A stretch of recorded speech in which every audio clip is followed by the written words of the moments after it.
Shalom, saudara-saudara, pernahkah Anda panik? Saya pernah mengalami panik gara-gara saya salah masuk lift.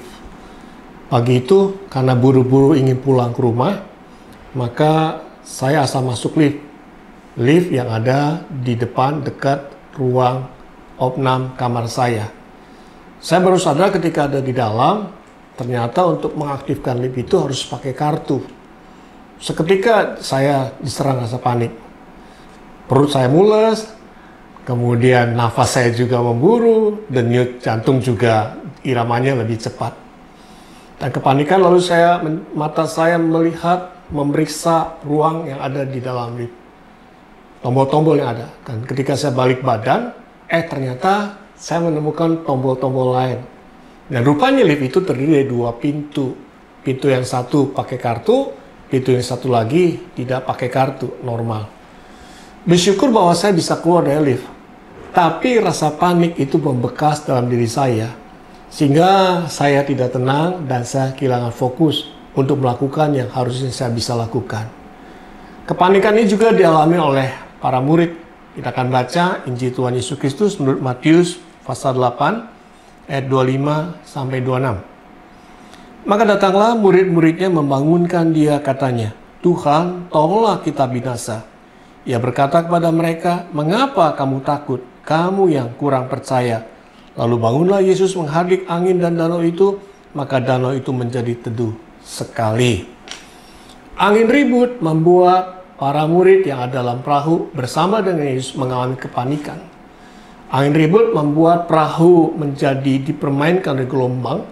Dan ketika angin ribut melanda mereka, maka membawa air laut masuk, membasahi bukannya dalam perahu, tapi juga menerpa badan dari para murid. Kita bisa membayangkan ada ketakutan, ada kekhawatiran, dan kecemasan yang luar biasa. Karena itu spontanitas para murid berkata, "Tuhan, tolonglah kita binasa."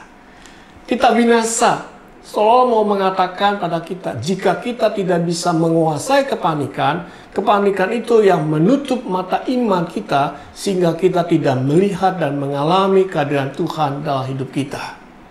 Dan karena itu Yesus bangun, lalu Yesus menegur mereka, "Mengapa kamu takut, kamu yang kurang percaya?" Yesus mau mengatakan kepada para murid, betapa pentingnya kita mengatasi kepanikan dengan cara membenahi kehidupan rohani kita. Ketika kita panik, kita harusnya datang berdoa minta kuat kuasa dari Tuhan. Karena kepanikan itu yang membuat para murid akhirnya tidak fokus. Para murid tidak lagi mengalami keyakinan bahwa ada Tuhan bersama dengan dia.